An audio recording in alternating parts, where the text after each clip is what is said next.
तू करे कर दिहला ए सैया हो नहीं हट झुमर पलेट तू करे कर दिहला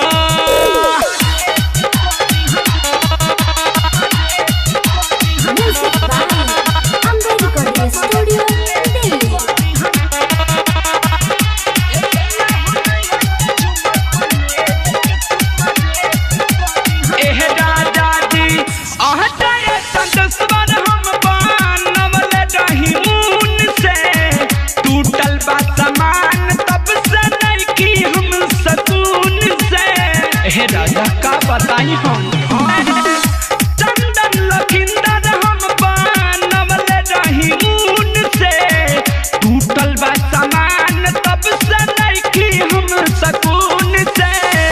ऑल बेलया सक कंबरे के को दिहला राजा हो ऑल बेलया सक कंबरे के को दिहलो ए सैया हो नहीं हट के झुमर पलेट तू करे दिहला ए सैया हो नहीं हट के झुमर पलेट तू करे को दिहला मान दई के हटना दिल्ली।